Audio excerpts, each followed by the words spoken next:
Set in a middle-class housing complex, the story follows a housewife named Priya and her husband Anthony, who works at a finance company. They also have a young daughter together. Feeling tired of spending all her time at home, Priya decides to apply for a job at a company alongside her neighbor Steffi, a widowed mother raising one child on her own. As Priya and Steffi return home after submitting their applications, they notice a new family moving into the neighborhood. Their new neighbor is a single man named Manuel, who lives only with his mother. Manuel also has an older sister who lives in New Zealand. It turns out Manuel and his family used to live in the same neighborhood years ago before moving away. Now he has returned because he wants to take care of his sick mother, and the location is also much closer to the hospital. Inside the neighborhood, the local mothers are all part of a group chat where they constantly exchange information and gossip. One of them, Serini, who already knows Manuel's family, reveals that Manuel's parents once owned the biggest bakery in town, and now the business is managed by Manuel himself.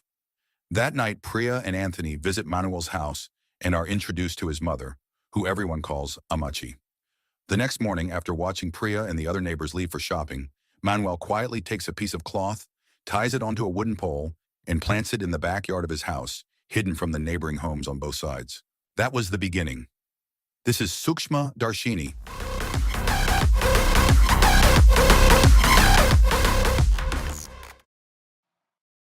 A few days later, Manuel starts getting closer to Steffi, and the two slowly seem attracted to each other. One night, Manuel invites several neighbors over for a barbecue in his backyard. During the gathering, he learns that the following Tuesday, Thomas and his wife will be away at church until 2 in the afternoon. The next day, Manuel visits his uncle Roy, who is Amachi's younger brother. Manuel shows Roy several photos he secretly took from the direction of Anthony and Thomas's houses toward the wooden marker he planted in the backyard. He explains that next Tuesday, Priya will be home alone because Anthony will be at work, while Thomas and his wife will be out at church. Manuel suggests that they finally carry out the plan they have been preparing, but Roy refuses, believing it is far too risky, especially during the daytime. Roy's son, John, a neurosurgeon, is also involved in the operation. John insists that their plan is already perfect, and all they need is the right moment. After hearing that, Manuel agrees to postpone everything until the timing feels safer. Not long after, John is seen reading an article about aqua regia, an extremely powerful acid capable of dissolving precious metals like gold and platinum. Meanwhile, Priya receives a phone call informing her that she has passed to the interview stage, and the company will soon contact her again with the official schedule. Excited by the news, Priya shares it in the neighborhood group chat and announces that she will celebrate both her interview success and her wedding anniversary at her house on the 19th. Everyone in the neighborhood is invited. Later, Steffi tells Manuel about the upcoming celebration at Priya's house. Manuel simply smiles and says that he will definitely attend. But the moment Steffi leaves his bakery, Manuel immediately contacts his uncle and tells him that he has finally found the perfect opportunity to move forward with their plan. Soon after, Manuel, Roy, and Dr. John begin preparing everything they need. They set up a specially modified water tank along with several drums filled with acid. The following night, the celebration finally takes place. Neighbors from across the complex gather at Priya and Anthony's house to congratulate them. Meanwhile, Manuel quietly puts his own plan into motion. Before leaving his house, he removes all the saris from his mother's cabinet. Then he deliberately turns on an iron, presses it against a piece of cloth, and leaves it there unattended. After setting everything up, he heads to Priya's party carrying a gift. During the celebration, Priya suddenly notices a large fire burning inside Manuel's house. Everyone panics, and after the fire is finally extinguished, they realize Amachi has disappeared. The police quickly question Manuel about what happened.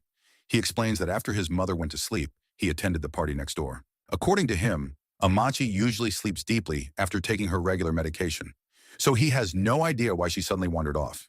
He also claims this is the first time something like this has ever happened. When the police ask who has been treating Amachi, Manuel reveals that her doctor is actually his own cousin, Dr. John, the neurosurgeon. Fortunately, later that same night, Amachi is found near a train station and taken safely to the police station. That is when everyone learns from Manuel that Amachi supposedly suffers from Alzheimer's disease. After Amachi is brought back home, several neighbors suggest hiring a caretaker to watch over her. Anthony even recommends someone who once helped take care of Priya after she gave birth. But once all the neighbors leave, Manuel secretly tells Roy and John that the next phase of their plan will happen during the daytime, specifically when Thomas leaves for church. This time, they also need to inform Manuel's sister, Diana. Meanwhile, Priya slowly starts becoming suspicious. After watching Amachi's daily behavior for some time, She admits to Anthony that she is not fully convinced Amachi actually has Alzheimer's. In Priya's eyes, Amachi often behaves completely normally and never seems confused. Small details like neatly placing her sandals in the proper spot before entering the house make Priya feel that something about the situation does not add up. The next day, Manuel tells Steffi that he suddenly has an important meeting coming up in 2 days, so he asks her to watch over Amachi while he is away. Steffi agrees without hesitation. Later that afternoon, John hands Manuel a sedative and instructs him to mix it into a glass of juice. According to John, anyone who drinks it will fall asleep within 20 minutes. The following day, Priya shares her suspicions with another neighbor named Sulu. She admits that something about Manuel's story does not sit right with her. Priya strongly believes Amachi's memory is perfectly fine, despite Manuel insisting that she has Alzheimer's. Around the same time, Manuel prepares porridge for Amachi, like he usually does every day. Priya tells Sulu about something strange she has noticed for a while now. Every day she hears the pressure cooker whistle exactly 4 times before stopping. So Priya and Sulu decide to test it for themselves. At that moment, Manuel is outside washing his car. Just like always, the cooker whistles 4 times and then suddenly stops. On the 4th whistle, Manuel walks back into the house. Sulu assumes Manuel turned off the stove himself, but Priya quickly disagrees. The timing simply does not make sense. There is no way Manuel could have reached the kitchen fast enough to stop it in time. That realization convincingly strengthens Priya's suspicions. In her mind, the only person who could have turned off the stove was Amachi herself, which means she may not have Alzheimer's after all. The next day, Manuel crushes the sedative into powder and mixes it into a mango juice drink. After preparing it, he visits Steffi and asks her to give the juice to Amachi exactly at 11 in the morning. Before leaving, Manuel warns Steffi not to let anyone enter the house because it could confuse Amachi. He also tells her that she is the only person he truly trusts to take care of his mother. Once he leaves, Manuel sends a message to Roy, informing him that he is no longer at the house. Right at 11 o'clock, Steffi brings the mango juice to Amachi, but Amachi refuses to drink it. Steffi keeps trying to persuade her, yet nothing works. At the same time, Manuel messages Steffi, asking whether Amachi has finished the juice. Steffi replies that she still refuses to drink it. Manuel immediately calls her and tells Steffi to step away from Amachi for a moment. He then explains that Amachi will only drink the juice if she first sees someone else drink it in front of her. After hearing that, Steffi drinks some of the juice herself to reassure Amachi. Then she pours a fresh glass for Amachi, and this time Amachi finally drinks it. Once both Steffi and Amachi have consumed the juice, Manuel informs Roy, who is already on his way toward the house. But just as Roy arrives nearby, he suddenly spots Priya entering Manuel's house. Panicked, Roy quickly calls Manuel and tells him what happened. Manuel immediately realizes the danger. In less than 15 minutes, everyone inside the house will lose consciousness. Even so, Manuel orders Roy to continue heading to the planned location. No matter what happens, they need to find a way to get Priya out of the house before it is too late. Inside the house, Priya sits with Amachi, who quietly stares at her without saying a word. Priya keeps trying to talk to her and asks how she ended up near the train station that night, but Amachi remains silent the entire time. A little later, Steffi offers Priya a glass of juice, and Priya drinks it without suspecting anything. Meanwhile, Manuel calls Anthony and pretends to ask for the contact number of the caretaker Anthony once recommended for Amachi. Since the number is stored on an old phone at home, Anthony ends up calling Priya, who is still at Manuel's house trying to learn more about Amachi's condition. Anthony asks Priya to go home, check the old phone inside the TV drawer, and send him the caretaker's number because he urgently needs it. Trusting her husband, Priya finally leaves Manuel's house and heads back home. Only a few minutes after Priya leaves, Steffi is seen unconscious on the sofa. At the same time, Amachi is already gone, having been secretly taken away by Roy while still unconscious. The next morning, the police discover the body of an elderly woman near the railroad tracks. The victim has not yet been identified, and this happens shortly after Amachi is reported missing once again. When Manuel's sister Diana hears the news, she immediately returns to India and rushes to see her family. But after arriving, the investigators inform her that the dead woman is not Amachi, because another family has already identified the body. Even so, Amachi's whereabouts remain completely unknown. Steffi, meanwhile, is left traumatized and overwhelmed with guilt over Amachi's disappearance. The police are equally confused because none of the CCTV cameras captured Amachi leaving the house at all. While talking with Sulu, Priya suddenly remembers the strange reason she left Manuel's house that day. She realizes the only reason she went home was to send the caretaker's phone number to Manuel through Anthony. The more Priya thinks about it, the less it feels like a coincidence. She decides to contact the caretaker herself and ask whether Manuel ever called him the previous day. But the caretaker says no one named Manuel ever contacted him. That answer immediately raises even more suspicion in Priya's mind. She starts wondering if Manuel deliberately tricked her into leaving the house that day, and whether he might actually be behind Amachi's disappearance. What confuses her most is how Manuel somehow knew she was inside the house at that exact moment. And because of that, Priya becomes convinced that Manuel is definitely not working alone. The next day, while the family gathers together to pray for Amachi's safety, Diana quietly steps outside and calls her lover. She plans to return to New Zealand within the next 2 days. Not long after, Priya approaches Diana and asks for her phone number. 2 days later, Diana prepares to leave for the airport without Manuel accompanying her. But later that evening, Manuel and Roy are seen loading several containers of acid into Manuel's car before bringing them back to the house. Then in the middle of the night, Priya suddenly wakes up after hearing the sound of Manuel's car arriving outside. Curious and already suspicious, she quietly walks into the kitchen and looks through the window. What she sees instantly shocks her. Standing near the upstairs bedroom window is Amachi. Priya quickly calls Anthony over, but by the time he arrives, the bedroom light is already off and the window has been shut. Auntie!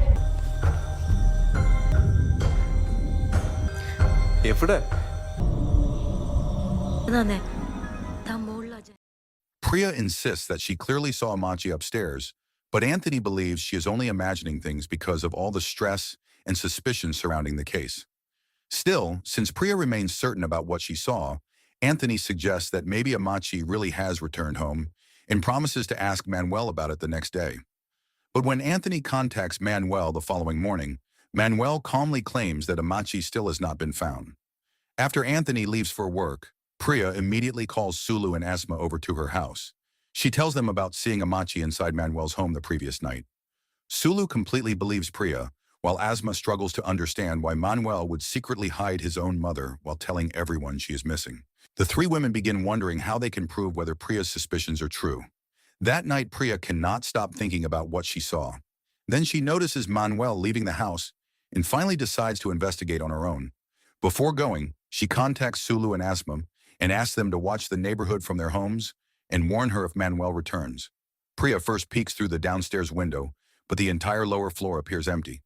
Determined to keep searching, she climbs the iron fence beside the house and makes her way toward the upper floor, leaving Sulu and Asma panicking as they watch from a distance. Once upstairs, Priya carefully looks through the bedroom window. Inside the dark room, John is standing there wearing full protective gear. The moment he notices Priya's face outside the window, he becomes completely shocked. But because of the darkness and the reflection on the glass, Priya never sees him.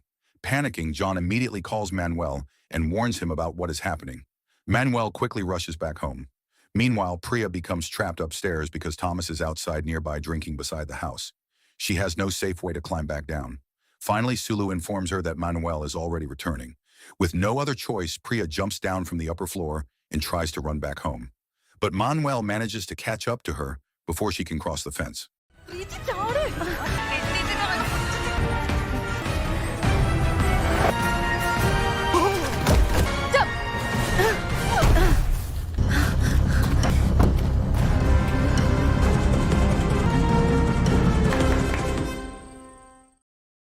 Even though he is furious, Manuel tries to stay calm and asks why Priya entered his house.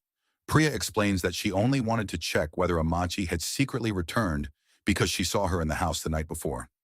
Manuel angrily warns Priya never to enter his property without permission again before walking away. But there is one more problem. Anthony witnesses the entire confrontation, and seeing Priya sneaking around Manuel's house leaves him deeply disappointed in her. After Priya sneaks into the house, Manuel checks the area she climbed through and suddenly panics. He discovers that one of the drainage pipes has started leaking, and traces of acid are spraying onto the side wall of the house. Furious, Manuel rushes back inside and shows the leak to John, which only makes John even more nervous. John immediately heads into a room covered entirely in plastic sheets. Inside, he begins draining the acid from the large tank into the toilet, and within the liquid, there appears to be something hidden inside. Meanwhile, even though Anthony has warned Priya to stop getting involved, she refuses to let the mystery go. Since Diana is the only person left who might know the truth, Priya sends her a message, hoping to get answers, but Diana never replies. The next day, while speaking with Sulu and Asma, Asma mentions something suspicious. She says that when Manuel returned home the previous night, he immediately seemed to be looking for Priya. That leaves them wondering how Manuel even knew Priya had entered his house in the first place. Priya begins suspecting that Steffi may have secretly informed him. However, when Priya visits Steffi, she learns something unexpected. Ever since Amachi disappeared, Manuel has completely cut off contact with Steffi. In fact, Steffi even shows Priya messages from Manuel that subtly blame her for Amachi's disappearance. Then Steffi suddenly asks Priya whether she felt strange after drinking the juice that day. Steffi explains that after drinking it, she became unusually sleepy and ended up passing out, even though she never naps or feels tired during the daytime. But Priya says she felt completely normal afterward. At the same time, Diana finally replies to Priya's earlier message. Priya asks whether Diana suspects there may have been problems between Manuel and Amachi that somehow led to Amachi's disappearance. But according to Diana, there was never any conflict between them, and everything in the family was perfectly fine. Meanwhile, Manuel checks the acid stains on the wall again and covers the damaged area with wooden boards. Later that night, Asma notices Manuel carrying several sacks and placing them near the same section of the wall. She quickly calls Priya and tells her what she saw. From her kitchen window, Priya secretly watches Manuel's movements and becomes even more suspicious. She tells Asma that the next day, they need to investigate whatever Manuel is trying to hide there. But the following morning, Manuel receives shocking news. Diana's lover from New Zealand is arriving in India the next day. The message immediately throws Manuel into panic. He quickly informs John, and together they rush to finish everything inside the house. They remove all the plastic coverings from the room where the acid disposal process was taking place, trying to erase any evidence before anyone arrives. Manuel then informs Roy about the situation. Roy instructs Manuel to personally pick up Diana's lover at the airport and make sure she only stays in contact with Manuel himself. Manuel agrees, then quietly reveals that he plans to take her somewhere else the next day so they can finish everything there. Meanwhile, Priya, Asma, and Sulu decide that it is finally time to uncover whatever Manuel has been hiding behind the sacks he placed near the wall the previous night. So when Priya sees Manuel leaving the neighborhood in his car, Asma and Sulu immediately head toward Manuel's house to investigate. Once they arrive, Sulu sneaks around to the side of the house, while Asma pretends to ring the front doorbell as a distraction. Hearing the bell, John comes downstairs to check who is outside. But the moment he notices someone inspecting the suspicious stains on the wall, he immediately calls Manuel and warns him about what is happening. Enraged, Manuel orders John to get them away from the house no matter what. Outside, Sulu manages to move the sacks aside and discovers that part of the wall has been freshly painted. Over the phone, Priya tells her to scrape off the new paint and check what is underneath. But just as Sulu starts scratching the surface, John finally runs out of options and steps outside himself. The sudden appearance of John terrifies both women, and they immediately flee the area.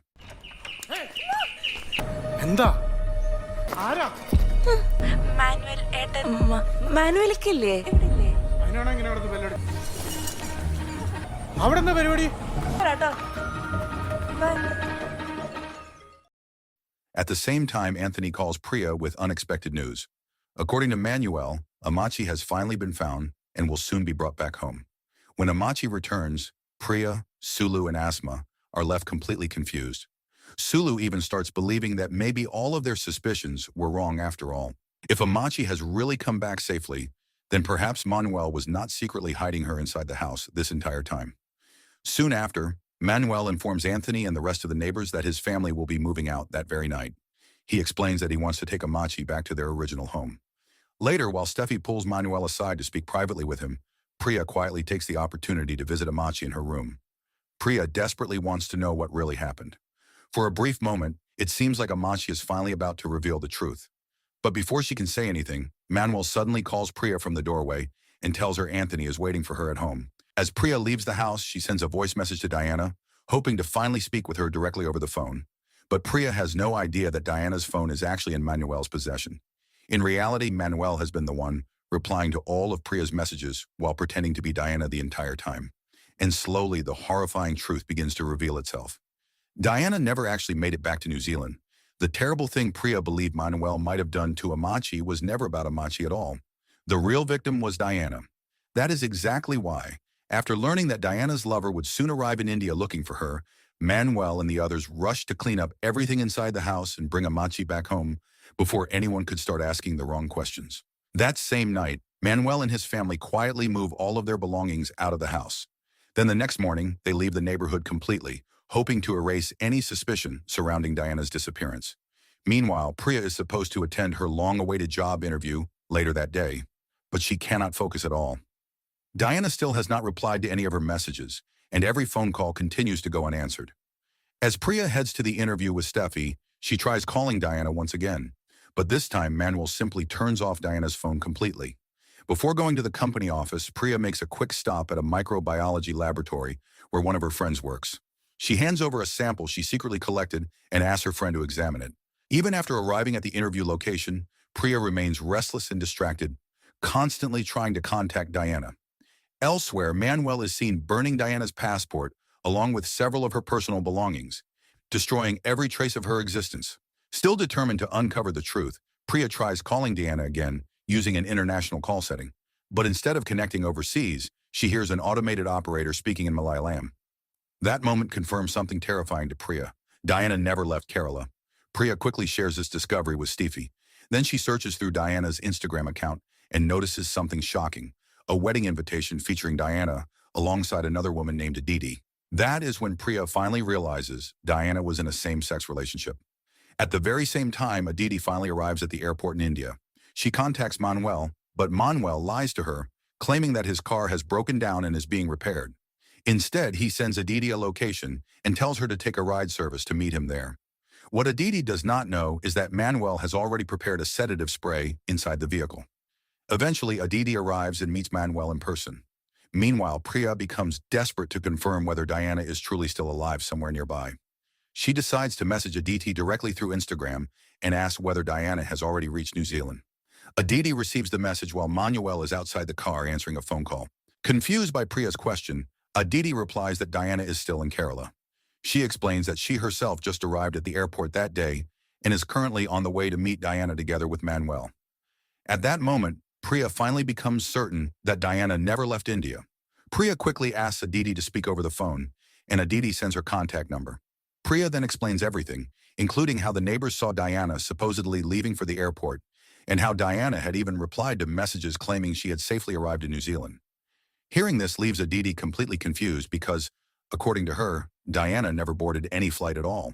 Apparently, Manuel had informed Diana that Amachi had returned and wanted to see her before she left. Because of that, Diana decided to postpone her trip. DiTi even sends Priya a video that Diana recorded earlier. In the video, Amachi is clearly seen after supposedly being found, and she appears eager to reunite with Diana. After learning the truth, Priya immediately cancels her interview and rushes out of the company. Meanwhile, Manuel successfully uses the sedative spray on DiTi, causing her to lose consciousness. And finally, the horrifying truth becomes clear. The one who ordered all of this from the very beginning was Amachi herself. Trying to track them down, Priya heads to Manuel's bakery and notices signs that DiTi had recently been there. While paying for something inside the shop, Priya spots a brochure advertising a new branch location for Manuel's bakery. Instantly, she suspects that Manuel may have taken DiTi there. Without wasting another second, Priya drives straight to the address listed on the brochure. Just as she arrives, Priya receives a call from her friend at the microbiology lab. The test results are finally ready. The sample Priya submitted turns out to be acid mixed with human bone cells. Her friend urgently warns her to stay away from the situation and contact the police immediately. That sample was actually taken from the dried liquid Priya scraped off Manuel's wall before leaving for her interview earlier that day. Realizing how serious the situation truly is, Priya quickly reports everything to the police and sends them her location. But before help can arrive, Priya decides to investigate the building herself. Peeking through a ventilation opening beside the shop, Priya is horrified by what she sees inside. Manuel and John are preparing to operate on the unconscious DiTi. Desperate to stop them, Priya grabs a rock and smashes the store window. The sound shocks both Manuel and John. Manuel rushes outside to investigate while John quickly moves DiTi away from the room. The moment Manuel spots Priya, he completely loses control and immediately chases after her as she runs toward her car. Filled with rage, Manuel grabs a metal rod and starts smashing the windshield of Priya's vehicle. But before he can break through, Priya starts the engine, slams on the gas, and drives straight through the front of the store. The crash sends Manuel flying backward and knocks him unconscious, while John is buried beneath the collapsing debris.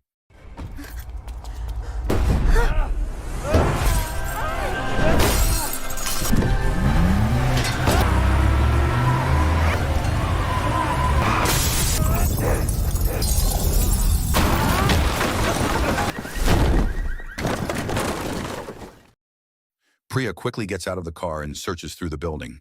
Inside a freezer, she finds a DiTi, who has already regained consciousness. Then Manuel's phone suddenly starts ringing. Priya answers it, only to discover that the caller is Amachi. Amachi calmly asks whether everything is going according to plan.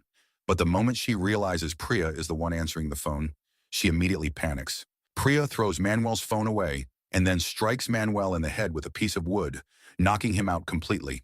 The next day, Manuel, John, Roy, and Amachi, all now under arrest, are brought back to the neighborhood by police for a reconstruction of the crime. And finally, the full truth is revealed. The entire disappearance of Amachi was nothing more than a carefully planned act designed to lure Diana back to India. But the true mastermind behind everything was never Manuel. It was Amachi. Ashamed of Diana's sexual orientation, Amachi believed her daughter would destroy the family's reputation if the truth ever became public. To protect the honor of their family name, Amachi secretly planned Diana's murder with the help of Manuel, Roy, and John. That night during the fire, Amachi had actually escaped through the back door of the house. Later, when Steffi stepped away after receiving Manuel's phone call, Amachi secretly mixed the sedative into the juice meant for Steffi. Once Steffi lost consciousness, Amachi quietly left through the back of the house and followed the hidden path Manuel had prepared earlier, using the wooden markers wrapped with cloth. That path allowed Amachi to avoid every CCTV camera in the neighborhood while making her way toward Roy's waiting car. Then later that same night, Diana returned home and was shocked to discover that Amachi was perfectly fine. Before Diana could react, Roy covered her mouth and sedated her until she lost consciousness. And that exact moment was when Priya briefly saw Amachi through the upstairs window before the lights suddenly went out. In the end, Diana was murdered. Her body was dissolved in acid, and John disposed of the remains through the toilet system. The entire Alzheimer's story had also been part of Manuel's plan from the beginning. Even the decision to move into that particular housing complex was Manuel's idea because he believed the people there were careless, uninterested in each other's lives, and too foolish to notice anything suspicious. But in the end, Manuel completely underestimated the neighborhood mothers. Their curiosity turned out to be far stronger than he ever expected. Because of the crimes they committed, Manuel, John, Roy, and Amachi are all eventually arrested for premeditated murder, leaving the entire neighborhood shocked by the horrifying truth hiding right beside them. And with that, the film comes to an end. So the moral of the story is, never underestimate bored neighborhood aunties with free time. They will solve a murder case faster than the police and still make it home before dinner.